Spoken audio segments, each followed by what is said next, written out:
ആത്മീയ ഉത്തരവാദിത്വം. വൃദ്ധന്മാർ. തീത്തോസ് 2-ാം അധ്യായം 3-ാം വാക്യം. ഒരു സഭയുടെ ആത്മീയ വളർച്ചയിൽ മുതിർന്ന സ്ത്രീകളുടെ അല്ലെങ്കിൽ വൃദ്ധന്മാരുടെ പങ്ക് വളരെ വലുതാണ്. അവർ ആത്മീയ മാതാക്കൾ അല്ലെങ്കിൽ അമ്മമാർ ആണ്.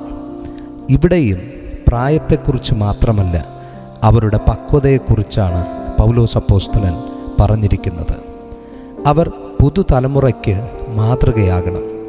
വിശുദ്ധമായ പെരുമാറ്റവും ജീവിത സാക്ഷ്യവും അവരിൽ ഉണ്ടാകണം. വിശുദ്ധി വെളിപ്പെടേണ്ടത് വസ്ത്രത്തിലല്ല, ആചാരങ്ങളിലുമല്ല, ജീവിത ശൈലിയിലാണ്. അവരുടെ വാക്കിലും പ്രവൃത്തിയിലും ദൈവഭക്തി പ്രതിഫലിക്കണം. നാവിന് ശുദ്ധിയുള്ളവരാകണം. അവർ ഏഷണി പറയാത്തവരായിരിക്കണം. വാർദ്ധക്യമാകുമ്പോൾ അപവാദങ്ങൾ പറയുവാനുള്ള സാധ്യതകൾ പ്രത്യേകിച്ചും മുതിർന്ന സ്ത്രീകളിൽ വർദ്ധിക്കും. നാവിന് അനുഗ്രഹിപ്പാനും തകർക്കുവാനും കഴിയും.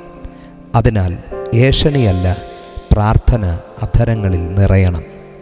അവർ വീഞ്ഞിന് അടിമപ്പെടാതെ ആത്മാവിൽ നിറയപ്പെടണം എന്ന് വചനം പറയുന്നു. പ്രിയമുള്ളവരെ, മുതിർന്ന സ്ത്രീകളുടെ ജീവിതം യുവതികൾക്കും കുടുംബങ്ങൾക്കും ദൈവസഭയ്ക്കും വലിയ അനുഗ്രഹമാണ്. മുതിർന്ന മാതാപിതാക്കളുടെ കണ്ണുനീരാണ് അനേക തലമുറകളെ രൂപപ്പെടുത്തിയിട്ടുള്ളത്.